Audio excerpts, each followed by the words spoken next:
लो जी कहते उजड़ी मसीत का गल माप लो 75-78 साल हो गया सानू ਇਹ ਸਾਨੂੰ ਸਾਰੇ ਜਿੰਦਾ ਜੋ ਵੀ ਲੱਭੇ ਸਾਨੂੰ ਗੱਲਾਂ ਦੇ ਗੱਲ ਨਹੀਂ ਲੱਭੇ ਆ ਗੱਲਾਂ ਸੁਣਾ ਕੇ ਉਹਨਾਂ ਨੇ ਸਾਨੂੰ ਮੋਤਮਿਆ ਨਹੀਂ ਰੱਖਿਆ ਆ ਕੀਤਾ ਕੁਛ ਨਹੀਂ ਮੁਲਕ ਵਾਸਤੇ ਅੱਲਾ ਉਸ ਪਾਕਿਸਤਾਨ ਤੇ ਇੰਡੀਆ ਆਜ਼ਾਦ ਹੋਏ ਸੀ ਨਾ ਜਦੋਂ ਤੇ ਇੰਡੀਆ ਹੁਣ ਕਿੱਥੇ ਤਾਂ ਨੂੰ ਚੜ ਗਿਆ ਤੇ ਪਾਕਿਸਤਾਨ ਸਾਡੀ ਆਵਾਮ ਤੇ ਚੜ ਗਿਆ ਹੈ ਅਸੀਂ ਅਪੀਲਾਂ ਕਰਨ ਡਿਆ ਸੀ ਮਿੰਤਾ ਕਰਨ ਡਿਆ ਸੀ ਯਾਰ ਪੈਟਰੋਲ ਘਟਾਓ ਇਹਨਾਂ ਨੇ ਪੈਟਰੋਲ ਵਧਾਤਾ ਇਹਨਾਂ ਨੂੰ ਪਤਾ ਨਹੀਂ ਪੁੱਠੀ ਸਮਝ ਆਉਂਦੀ ਆ ਹੈ ਕੋਈ ਗੱਲ ਕਰਨ ਵਾਲੀ ਰਹਿ ਗਈ ਹੈ ਇੱਥੇ ਪਾਕਿਸਤਾਨ ਦੇ ਵਿੱਚ ਉਹ ਬੈਰਲ 75-7-8 ਰੁਪਏ ਥੱਲੇ ਨੂੰ ਆਇਆ ਇਹਨਾਂ ਨੇ ਤਾਂ ਨੂੰ ਚੱਕ ਦਿੱਤਾ ਅਸੀਂ ਕਹਿ ਰਹੇ ਸੀ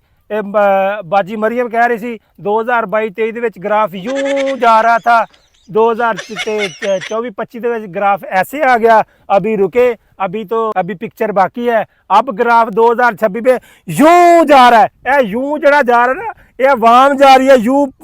मिट्टी ਦੇ ਵਿੱਚ ਦਫਨ ਹੋਣ ਵਾਸਤੇ ਉਹ ਯੂੰ ਗ੍ਰਾਫ ਇਹ ਗ੍ਰਾਫ ਦੱਸ ਰਹੀ ਸੀ ਤੁਹਾਨੂੰ ਉਸ ਗ੍ਰਾਫ ਦੀ ਸਮਝ ਨਹੀਂ ਲੱਗੀ ਜਿਹੜਾ ਗ੍ਰਾਫ ਬਾਜੀ ਮਰੀਮ ਦੱਸ ਰਹੀ ਸੀਗੀ ਕਿ ਗ੍ਰਾਫ ਅਬ ਯੂੰ ਜਾ ਰਿਹਾ ਮਹਿੰਗਾਈ ਦਾ ਗ੍ਰਾਫ ਯੂੰ ਜਾ ਰਿਹਾ ਉਹ ਕਿਹੜਾ ਯੂੰ ਚੂੰ ਕਰਦਾ ਉਹ ਖੁਦਾ ਦਾ ਨਾਂ ਜੇ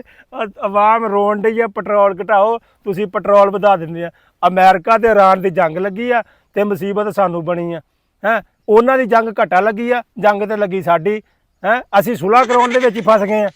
ਉਹ ਜਿਵੇਂ ਨਹੀਂ ਕੋਈ ਦੋ ਬੰਦੇ ਲੜਨ ਡਏ ਹੁੰਦੇ ਤੀਜਾ ਬੰਦਾ ਜਾ ਕੇ ਛਡਾਵੇ ਤੇ ਉਹਨੂੰ ਤੀਜੇ ਪਾਸੇ ਐਵੇਂ ਪੈ ਜਾਂਦੀ ਆ ਦੋਵੇਂ ਉਹਨੂੰ ਫੜ ਕੇ ਕੁੱਟਣ ਲੱਗ ਪੈਂਦੇ ਆ ਉਹ ਸਾਡਾ ਸਾਹਬ ਬਣ ਗਿਆ ਉਹ ਦੋ ਮੁਲਕ ਆਪਸ 'ਚ ਲੜਨ ਡਏ ਆ ਅਸੀਂ ਵਿੱਚ ਸੁਲ੍ਹਾ ਕਰਾਤੀ ਤੇ ਅਸੀਂ ਵਿੱਚ ਫਸ ਗਏ ਉਹ ਸਾਨੂੰ ਉਹ ਵੀ ਕੁੱਟੀ ਜਾ ਰਿਹਾ ਉਹ ਵੀ ਕੁੱਟੀ ਜਾ ਰਿਹਾ ਕੁੱਟਦੇ ਨਹੀਂ ਸਿਰਫ ਦਿਖਾਵਾ ਹੋ ਰਿਹਾ ਵੀ ਉੱਥੇ ਜੰਗ ਲੱਗੀ ਆ ਡੀਜ਼ਲ ਨਹੀਂ ਆ ਰਿਹਾ ਪੈਟਰੋਲ ਨਹੀਂ ਆ ਰਿਹਾ ਇੱਥੇ ਆ ਕੇ ਆਵਾਮ ਦੇ ਉੱਤੇ ਚੜ੍ਹਾਈ ਕਰੀ ਜਾਂਦੇ ਆ ਉਹ ਜਿਵੇਂ ਨਾ ਇੱਕ ਮੁੰਡਾ ਸੀ ਤੇ ਬਾਹਰ ਚੌਲ ਵੰਡ ਹੋਣ ਡੇ ਸੀ ਉਹ ਚੌਲ ਲੈਣ ਗਿਆ ਤੇ ਉਹਨੇ ਕਿਹਾ ਭਾਈ ਅਸੀਂ ਤਾਂ ਯਤੀਮਾਂ ਨੂੰ ਦੇਣ ਡਏ ਆ ਤੇਰਾ ਤੇ ਪਿਓ ਹਾਲੇ ਚੰਗਾ ਭਲਾ ਆ